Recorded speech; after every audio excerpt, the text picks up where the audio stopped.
नमस्कार मंडळी, मी पायल. Mummy and मितांशी cooking चॅनलवर तुमचं मनापासून स्वागत करते. आज 30 मिनिटात भिजलेली तूर डाळ वापरून छानशी डाळ कांदा बनवणार आहोत. 1 वाटी तूर डाळ स्वच्छ धुवून घ्या. 30 मिनिट पाण्यात भिजत ठेवा. त्यामुळे डाळ लवकर आणि मऊ शिजते. कढईत तेल गरम करा. 2 हिरवी मिरची, 1 टोमॅटो, 2 कांदे, फ्रेश कोथिंबीर, जिरे, मोहरी आणि काही मसाले घ्या. कांदा, टोमॅटो छान बारीक कापून घ्या. कोथिंबीर पण बारीक कापा. गरम केलेल्या तेलामध्ये मोहरी तडतडू द्या. मग जिरे, हिंग आणि कढीपत्ता घाला.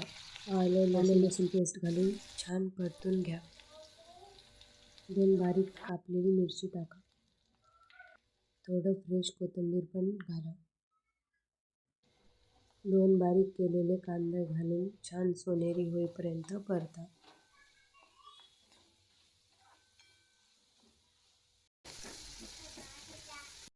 चवीनुसार मीठ टाका.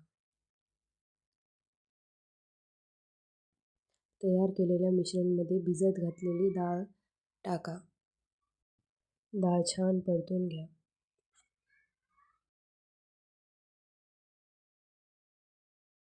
थोडा वेळ मंद आचेवर झाकण टाकून डाळ छान शिजवून घ्या. चवीनुसार लाल तिखट, गरम मसाला, हळदी पावडर आणि घरचा मसाला घालून छान एकजीव होईपर्यंत परतून घ्या.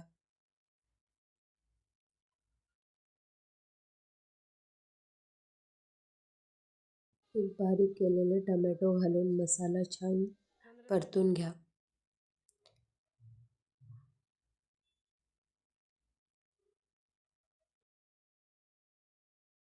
तुम्हाला पण रस्सा हवा असेल तर त्याच्यामध्ये 1 ग्लास पाणी टाका.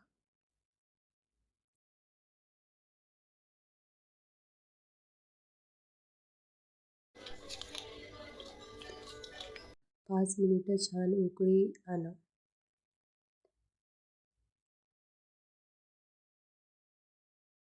वरून छान कोथिंबीर घालून गार्निशिंग करून घ्या. झाली आपली गरमागरम चविष्ट डाळ कांदा तयार. भात किंवा पोळीसोबत नक्की ट्राय करून बघा. व्हिडिओ आवडला असेल तर लाईक करा. चॅनल सबस्क्राईब करायला विसरू नका. तुम्हाला हा व्हिडिओ कसा वाटला कमेंटमध्ये नक्की सांगा. भेटूया उद्या एका नवीन व्हिडिओमध्ये.